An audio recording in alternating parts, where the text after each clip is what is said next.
Hello students, welcome to my YouTube channel Vidhi education. आज के इस वीडियो में हम एट ग्रेड अभ्यास पुस्तिका कक्षा 8वीं विषय सामाजिक विज्ञान भूगोल का अध्याय 2 भूमि, मृदा, जल, प्राकृतिक वनस्पति और वन्य जीवन संसाधन के प्रश्नोत्तर इस वीडियो में सॉल्व करने वाले हैं। आपकी वार्षिक परीक्षा में एट ग्रेड अभ्यास पुस्तिका में दिए हुए प्रश्न पूछे जाएंगे, तो आप इस वीडियो की हेल्प से अपनी सामाजिक विज्ञान भूगोल की का अध्याय 2 में क्या दिया है बच्चों? भूमि, मृदा, जल, प्राकृतिक वनस्पति और वन्य जीवन संसाधन के प्रश्नोत्तर आप हल कर सकते हैं या अपनी बुक में फिल कर सकते हैं। तो चलिए बच्चों, वीडियो को स्टार्ट करेंगे। देखेंगे प्रश्न नंबर पहला दिया गया है, भूमि का उपयोग किन किन कार्यों के लिए किया जाता है? तो उत्तर हो जाएगा भूमि का उपयोग विभिन्न कार्यों के लिए किया जाता है, जैसे कृषि, वानिकी, खनन, सड़कों और उद्योगों की स्थापना।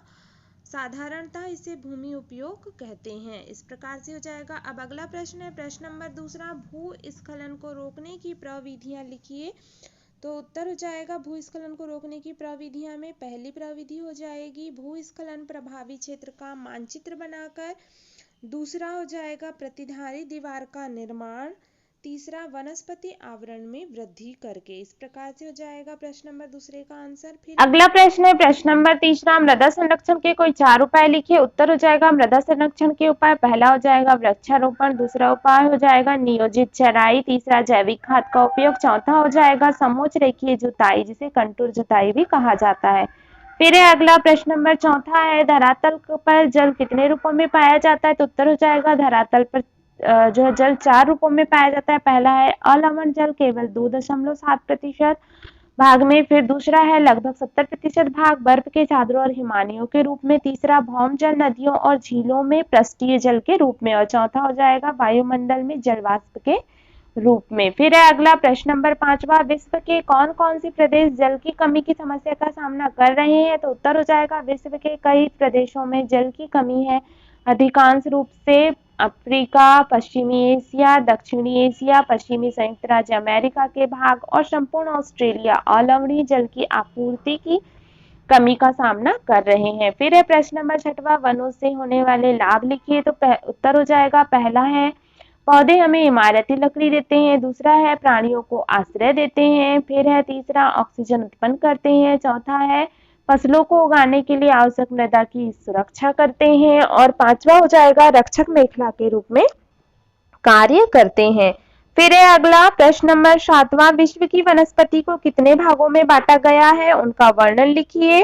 तो इस प्रश्न का उत्तर संसाधन एवं विकास पाठ्य पुस्तक के पृष्ठ क्रमांक 16 से 17 से उत्तर खोजें एवं लिखें।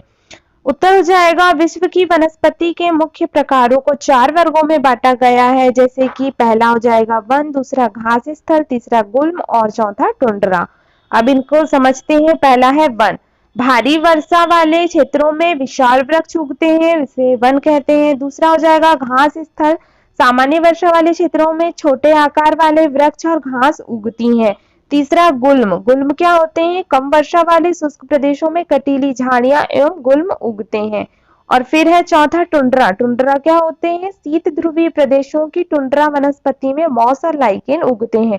इस प्रकार से जहां पर शीत या फिर बर्फ ज्यादा मात्रा में पाई जाती है, वहां पर मॉस और लाइकेन जैसी वनस्पतियां उगती हैं, इन्हें टुंड्रा प्रदेश कहते हैं। इस प्रकार से प्रश्न नंबर 7वें का उत्तर हो जाएगा।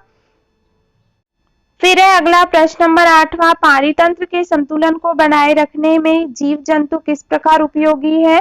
तो उत्तर हो जाएगा यहाँ पर परितंत्र के संतुलन को बनाए रखने के लिए कीट अपघटक के रूप में तो गिद्ध मृत जीव जंतुओं को खाने के कारण एक अपमार्जक के रूप में कार्य करते हैं, इसलिए प्राणी चाहे बड़े हों अथवा छोटे सभी परितंत्र के संतुलन को बनाए रखने के लिए अनिवार्य है। अगला प्रश्न है प्रश्न नंबर 9वां, राष्ट्रीय उद्यान व वन्य जीव अभ्यारण्य में क्या अंतर है लिखिए। तो उत्तर हो जाएगा राष्ट्रीय उद्यान वन्य जीव अभ्यारण्य जैवमंडल तथा हमारी जो है प्राकृतिक वनस्पति और वन्य जीव को सुरक्षित बनाए रखने के लिए बनाए जाते हैं क्या? राष्ट्रीय उद्यान। जबकि जो वन्य जीव अभ्यारण्य होते हैं में आप अपने पालतू जानवर सीमित समय के लिए चरा सकते हैं, जैसे कि गाय, बकरी, भैंस आदि आपके पालतू जानवर आप चरा सकते हैं। फिर है अगला प्रश्न नंबर 10वां, CITES को पूर्ण रूप में लिखिए और इसकी स्थापना क्यों की गई थी? तो उत्तर हो जाएगा सिटीज। इसका फुल फॉर्म होता है conservation on international trade in endangered species of wild fauna and flora. इस प्रकार से CITES का फुल फॉर्म हो गया। अब यहाँ पर इसकी स्थापना क्यों की गई थी इसे देखेंगे। इसकी स्थापना का उद्देश्य इसके तहत शामिल जानवरों और पौधों के नमूनों में अंतर्राष्ट्रीय व्यापार जंगली में प्रजातियों के अस्तित्व को खतरे में नहीं डालता है और CITES एक अंतर्राष्ट्रीय परिपाटी है। तो इस प्रकार से यहाँ पर इस प्रश्न का उत्तर हो जाएगा।